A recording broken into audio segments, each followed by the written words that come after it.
लेकिन जब हम होलिस्टिक के बारे में बात करते हैं तो यहाँ पर भी कुछ टूल्स आप उपयोग करते हैं? नहीं, हम लोग कोई भी नॉन इन्वेजिव थेरेपी है, मतलब एज सच कोई रोबोट से वैसा कुछ ऐसा सर्जिकल तरीका, नॉन सर्जिकल ट्रीटमेंट है। वैसे डाइट तो ठीक है, पर बहुत सारे लोग चाहते हैं कि मैं इंस्टेंट कोई ऐसा तरीका मिल जाए, तो आपके पास कोई ऐसा इंस्टेंट तरीका? देखिए, जो इंस्टेंट तरीका खोजते हैं उनका थोड़ा सा वजन कम होता है, फिर से पुट ऑन बढ़ जाता है। बिल्कुल। तो ये पूरी तरीके से क्योरेबल है, मतलब कार्टिलेज खुद ही जनरेट होना शुरू हो जाता है? नहीं, ये मिथ है। मिथ है, कार्टिलेज को हम लोग रीजनरेट नहीं कर सकते हैं। Surgery is a good option. तो आप उस चीज को कैसे देखते हैं? मैं कभी पेशेंट को ये नहीं बोलता कि उनको सर्जरी करवानी या नहीं करवानी है। जिनको नहीं करवानी उनके लिए मैं एक चॉइस हूँ। स्वागत है आप सभी का नेशनल खबर में। लगातार जैसे जैसे उम्र बढ़ती है और हम काम में व्यस्त होते हैं, हम अपने लाइफस्टाइल में अपने ही शरीर का ख्याल रखना भूल जाते हैं, और ऐसे में बढ़ती उम्र में घुटनों से जुड़ी हुई जो परेशानियां हैं वो शुरू हो जाती हैं। और कभी कभी आपने सुना होगा कि जो कार्टिलेज, या अगर मैं आम भाषा में कहूँ तो दो जॉइंट्स के बीच में जो लिक्विड पाया जाता है, जिसे कार्टिलेज अमूमन कहते हैं, वो जब खत्म हो जाता है तो बहुत अलग अलग तरीके की दिक्कतें पैदा होती हैं, जिसे हम कहते हैं नी ऑस्टियोआर्थराइटिस, जो अगर डॉक्टर्स के पास जाएंगे तो आपको इसी नाम से वो जानकारी देंगे। तो जो कार्टिलेज घिसा है या कार्टिलेज खत्म हुआ है, वो कैसे जनरेट होता है बिना किसी सर्जरी के? अब गौर कीजिए, बिना किसी सर्जरी के बारे में हम बात कर रहे हैं, और इसी की जानकारी के लिए हम डॉक्टर भारतीज होलिस्टिक वेलनेस क्लिनिक में मौजूद हैं, और ये दिल्ली का सेंटर है। मेरे साथ मेरे गेस्ट मौजूद हैं, डॉक्टर पंकज भारती। सर, आपको बहुत स्वागत है। थैंक यू प्रज्ञा। और हम आपसे अभी हालिया ही चर्चा कर भी चुके हैं। बहुत ज़्यादा जो प्रॉब्लम है वो बढ़ती उम्र में कार्टिलेज के घिस जाने की आती है, और इसे हम नी ऑस्टियोआर्थराइटिस कहते हैं। तो ये कारण क्यों आता है किसी भी व्यक्ति में? ये देखिए कि वेयर एंड टेयर की बीमारी है जी। कि जैसे हमारी उम्र बढ़ती है या हमारा वेट बहुत ज़्यादा बढ़ जाता है जी। या आजकल हमारी जो लाइफस्टाइल है वो काफ़ी हमारी फॉल्टी हो गई है, हमारी फिजिकल एक्टिविटीज़ नहीं है, तो जिसके कारण से जो हमारे घुटनों के बीच में कार्टिलेज होता है जी, तो उसको प्रॉपर नरिशमेंट नहीं मिलता है। जब उसको प्रॉपर नरिशमेंट नहीं मिलता है तो उसमें early wear and tear start होते हैं, तो वो कार्टिलेज घिसता है तो ऑस्टियोआर्थराइटिस जैसी परेशानी शुरू हो जाती है। तो पहले ये हमारे आज से अगर हम 20 साल 25 साल पहले की उम्र में देखें पहले तो ये एल्डरली लोगों में होता था, लेकिन अब पिछले 20 सालों में हमारा लाइफस्टाइल बहुत चेंज हो गया है। सेडेंटरी लाइफस्टाइल है, ओबेसिटी बहुत बढ़ रही है, और हमारी जो फिजिकल एक्टिविटीज हैं बिल्कुल बंद हो गई हैं। इसके कारण से ये हमारा जो एज ग्रुप जो 50 प्लस हुआ करता था, अब वो ऑस्टियोआर्थराइटिस 40 साल के लोगों में भी देखने के लिए मिल रही है। मतलब ये जो अभी मैंने हालिया ही कुछ ऐसी जानकारियां निकाली हैं, 20 to 33% लोग ऐसे हैं जिन्हें ऑस्टियोआर्थराइटिस का इशू हो रहा है। तो क्या कारण है? मतलब ये तो सारे 40 साल 50 साल की उम्र के हैं, तो क्यों कार्टिलेज इतनी तेजी से घिस जाता है, अब खत्म हो जाता है, डीजनरेट हो जाता है? मैंने बताया ना, ये वेयर एंड टियर जो कार्टिलेज है, या तो लोगों का वेट बढ़ रहा है, वेट बढ़ने से उसमें आपका फ्रिक्शन बढ़ता है, या हमारी मेटाबॉलिज्म डिस्टर्ब हो गई, सेडेंटरी लाइफस्टाइल है। जो हमारे बीच में कार्टिलेज होता है ना, उसमें एक्चुअली दो पार्ट्स होते हैं, एक सेंट्रल पार्ट होता है, एक पेरिफेरल पार्ट होता है। तो 50 साल की उम्र तक जो कार्टिलेज के दोनों हिस्से होते हैं उनको नरिशमेंट ब्लड से मिलता है। लेकिन जैसे ही हम 50 की उम्र को टच करते हैं, वैसे ही जो हमारा जो सेंट्रल पार्ट होता है उसको ब्लड से नरिशमेंट नहीं मिलता है, उसको नरिशमेंट मिलता है पंपिंग एक्शन से। पंपिंग एक्शन तब होता है जब हम प्रॉपर वॉक करते हैं। अगर हमारी सेडेंटरी लाइफस्टाइल है तो हमारा जो उसको सेंट्रल पार्ट को नरिशमेंट मिलना चाहिए वो नरिश नहीं हो पाता है, जिसके कारण से उसका वेयर एंड टियर होने लगता है। और जैसे हम देखते हैं कि इसका ट्रीटमेंट जो है वो अमूमन सर्जरी बता देते हैं, या फिर कहते हैं कि दवाइयां आप लेते रहिए, लेकिन आपके बारे में जैसे मैंने जानकारी इकट्ठा की तो उसमें होलिस्टिक ट्रीटमेंट के बारे में बात आई। तो ये होलिस्टिक ट्रीटमेंट कैसे किया जाता है? तो बेसिकली हमारा जो होलिस्टिक करेक्टिव प्रोग्राम है, इसमें हम लोग दो चीजों के करेक्शन पे फोकस करते हैं। जी। जो नी ज्वाइंट ऑस्टियोआर्थराइटिस के कारण जो डिफॉर्मिटीज आती हैं, तो हम डिफॉर्मिटीज करेक्ट करते हैं, और जो हमारा मेटाबॉलिक इम्बैलेंस होता है उस मेटाबॉलिक इम्बैलेंस, डिस्टर्ब मेटाबॉलिज्म को ठीक करके हम लोग बीमारी ठीक करते हैं। तो ये जो स्ट्रक्चरल डिफॉर्मिटी करेक्ट करते हैं ना, जनरली क्या होता है, नी ज्वाइंट ऑस्टियोआर्थराइटिस के कारण हमारे जो स्पेसेस हैं जो नी स्पेसेस हैं वो कम होने लगते हैं। ठीक है। नी स्पेसेस कम होने लगते हैं, हमारी बो लेग्स हो जाती हैं, हमारी इन्वर्जन डिफॉर्मिटी हो जाती है। तो होलिस्टिक करेक्टिव प्रोग्राम में, डिफॉर्मिटी करेक्शन प्रोग्राम में जो नी ज्वाइंट को सपोर्ट देने वाले टिश्यूज होते हैं वो हमारी मसल्स होते हैं, लिगामेंट्स होते हैं, टेंडन्स होते हैं from low back to foot. जो मसल्स होती हैं, हाँ। तो जो हमारा स्पेस रिडक्शन होने लगता है, तो हमारी मसल्स जो नी ज्वाइंट को सपोर्ट देने वाली मसल्स हैं उनमें स्पैज्म आ जाता है, सिकुड़ने लगती हैं। जो लिगामेंट्स होते हैं जो हमारी बोन्स को अपनी जगह पे होल्ड करके रखते हैं, लिगामेंट ढीले पड़ जाते हैं, लैक्स हो जाते हैं। टेंडन्स वो स्ट्रक्चर होते हैं जो मसल को बोन से कनेक्ट करते हैं। तो जब मसल में स्पैज्म आता है तो टेंडन में ऑफ कोर्स टेंशन आएगा। बिल्कुल। तो हम लोग मसल स्पैज्म को रिलीज करवा देते हैं, क्रोनिक टेंडन टेंशन को रिलीज करवा देते हैं, जिससे ज्वाइंट बनाने वाली जो हड्डियां होती हैं, थाई बोन और लेग बोन, तो उसका अलाइनमेंट हो जाता है। ठीक है। अच्छा, एक हमारे यूनिक अरेंजमेंट होता है मसल्स का, जो हमारे थाई के कंपार्टमेंट्स होते हैं 4, एक तो बाहर वाला, हाँ। Anterior, posterior, medial and lateral compartments होते हैं, लेकिन मसल्स हमारे केवल 3 कंपार्टमेंट्स में होती हैं। तो एक यूनिक जो मसल्स का अरेंजमेंट है उसके कारण, और दूसरा जो हमारा जो थाई बोन होती है उसका लोअर एंड होता है, उसमें जो स्ट्रक्चर्स होते हैं उनको कॉन्डाइल्स बोलते हैं। उनका जो शेप में इम्बैलेंस होता है, जो अंदर वाला कॉन्डाइल होता है वो बाहर वाले कॉन्डाइल से बड़ा होता है। तो जब हम चलते हैं, चलने में हमारे मूवमेंट्स होते हैं लॉकिंग अनलॉकिंग, तो अंदर चूंकि कॉन्डाइल में के स्ट्रक्चर में इम्बैलेंस होता है तो अंदर रोटेशनल मूवमेंट्स होते हैं। तो स्पेशल अरेंजमेंट के कारण जब हमारा नी ज्वाइंट में स्पेस कम हो जाता है तो हमारी थाई ट्विस्ट हो जाती है। मींस थाई हमारी अंदर की तरफ और शिन हमारी बाहर की तरफ मुड़ जाती है, घूम जाती है। तो प्रोग्राम के दूसरे हिस्से में हम ट्विस्टेड ज्वाइंट को अनट्विस्ट कर देते हैं। तो जैसे ही अनट्विस्ट करते हैं तो हमारे कोलैप्स जो ज्वाइंट है, जो स्पेस रिडक्शन होता है, तो स्पेसेस हमारे वाइड ओपन होने लगते हैं। जैसे ही वाइड ओपन होते हैं तो हमारी हड्डियां आपस में रगड़नी बंद हो जाती हैं। तो उससे पेशेंट को वॉक करने में आसानी हो जाती है, पेशेंट को स्टेयर्स यूज करने में आसानी हो जाती है, और हमारा जो कार्टिलेज का डिजेनरेशन है वो चेक हो जाता है। पेशेंट पेन फ्री हो जाता है, क्योंकि जैसे स्पैज्म रिलीज होता है पेन कम होता है, टेंशन रिलीज होता है पेन कम होता है। जैसे हमारी हड्डियां ऑफलोड होती हैं, तो हड्डी के कारण जो कार्टिलेज पे पड़ने वाला प्रेशर है वो प्रेशर नहीं पड़ता, जिससे नर्व एंडिंग्स का इरिटेशन बंद हो जाता है। तो पेशेंट को पूरा पेन रिलीफ हो जाता है, पेशेंट बहुत आसानी से वॉक कर सकता है, बहुत आसानी से स्टेयर्स यूज कर लेता है, और जो पेशेंट की डिफॉर्मिटीज होती हैं वो डिफॉर्मिटीज ठीक हो जाती हैं, और पेशेंट को नी रिप्लेसमेंट की जरूरत नहीं पड़ती है। अब जैसे हम देख रहे हैं कि आजकल बहुत ज्यादा सर्जिकल टूल्स आते जा रहे हैं, और क्योंकि रोबोटिक और एआई का इस्तेमाल भी अब होने लग गया है, लेकिन जब हम होलिस्टिक के बारे में बात करते हैं तो यहाँ पर भी कुछ टूल्स आप उपयोग करते हैं? नहीं, हम लोग कोई भी नॉन इन्वेजिव थेरेपी है, जो भी ट्रीटमेंट है वो बाहर से हैं। वो कुछ हमारे योगा टूल्स होते हैं, जैसे रोप्स होते हैं, स्ट्रेप्स होते हैं, तो उनको हम लोग यूज करते हैं। कोई भी मतलब एज सच कोई रोबोट से वैसा कुछ ऐसा सर्जिकल तरीका, नॉन सर्जिकल ट्रीटमेंट है ना। और सबसे बड़ी खासियत है, पेशेंट को महसूस होता होगा कि ट्रीटमेंट के दौरान किसी तरीके का पेन या डिस्कम्फर्ट होता होगा, लेकिन किसी भी तरीके का पेशेंट को पेन या डिस्कम्फर्ट नहीं होता है इस ट्रीटमेंट के दौरान। वाह। तो जैसे आप लाइफस्टाइल के बारे में लगातार चर्चा करते हैं, और आप खुद भी कहते हैं कि आप सुबह जो कच्चा फूड है वही सेवन करते हैं, पका हुआ खाना नहीं लेते हैं। तो क्या लाइफस्टाइल या डाइट का भी कोई ऐसा प्रभाव पड़ता है ऑस्टियोआर्थराइटिस जैसे इश्यूज पे? देखिए, डाइट तो आपका जो प्राइमरी चीज है ना। जो प्राइमरली क्या होता है, प्राइमरली हमारी मेटाबॉलिज्म डिस्टर्ब होती है।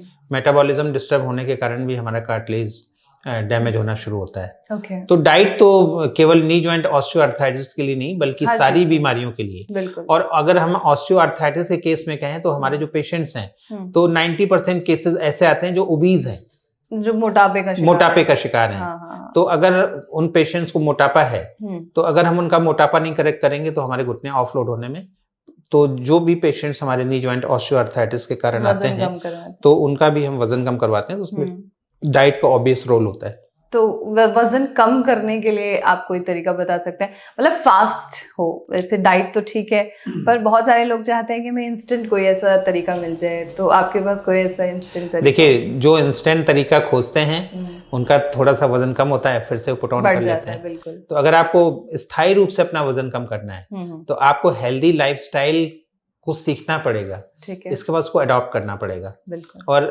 हेल्दी लाइफस्टाइल सीखना और उस पे बने रहना वो कोई भी मुश्किल काम नहीं है। वो तब मुश्किल नहीं है जब आप अपना ही जो आपका कस्टमरी फूड है जी, जो आप बचपन से जो खाना खा रहे हैं उसी में हेल्दी चेंजेस लाते हैं। बिल्कुल। आप तब फेल होते हैं जब आप थर्ड वर्ल्ड डाइट्स जो आप बचपन से नहीं खा रहे हैं उनको खाना शुरू करते हैं। तो क्या होता है कि एक तो कुकिंग नहीं आती आपको उसकी, दूसरी उस तरीके का खाना बहुत लंबे समय तक खाया नहीं जा सकता, आप बोर हो जाते हैं क्योंकि आपकी टेस्ट बड्स उसके लिए डेवलप ही नहीं होती हैं। तो उससे ऑफ कोर्स रिजल्ट्स आते हैं लेकिन वो टेम्परेरी रिजल्ट्स होते हैं। जैसे आप अपना फिर से फूड खाना, तो अगर आपको स्थायी रूप से वजन कम करना है तो जो आपका फूड है उसी में आपको हेल्दी ऑप्शंस खोजने पड़ेंगे। और यही हम लोग अपने इस प्रोग्राम में करते हैं। हम कभी भी उनका फूड नहीं बदलते हैं, ठीक है, हम उनको बस हेल्दी खाना सिखाते हैं। हेल्दी कैसे खाना चाहिए, मतलब आपका जो खाना है उसी में एक हेल्दी ऑप्शन में कैसे हेल्दी खाना है। ठीक है। अब सर जैसे हमें आपके बारे में पता चला कि आपने जो प्रेसिडेंट हैं उनका भी ट्रीटमेंट किया हुआ है, प्रतिभा सिंह पाटिल जी का, और साथ ही प्रणब मुखर्जी, पीछे हमारे तस्वीरें भी हैं। आप मुझे इनके बारे में कुछ बता सकते हैं, मतलब क्या ट्रीटमेंट किया था आपने? नहीं, मैंने 2011 में जब मैडम प्रतिभा पाटिल जी भारत की राष्ट्रपति थी जी, तो उन्होंने मुझे अपने घुटनों के ट्रीटमेंट के लिए बुलाया था। तो उस दौरान मैंने उनका घुटनों का ट्रीटमेंट किया था। और 2017 में जब प्रणब मुखर्जी जी भारत के राष्ट्रपति थे जी, तो उन्होंने मुझे बुलाया था, तो उनको जनरल हेल्थ के लिए मैंने उनका जनरल हेल्थ के लिए हुआ था। तो कितना समय लगा ट्रीटमेंट के दौरान? जब मैंने मैडम का ट्रीटमेंट दिया था तो मैं राष्ट्रपति भवन में 6 दिन था और 6 दिन मैंने उनका ट्रीटमेंट किया था। फिर जो उनके डॉक्टर्स थे उनको मैंने ट्रीटमेंट सिखाया भी था।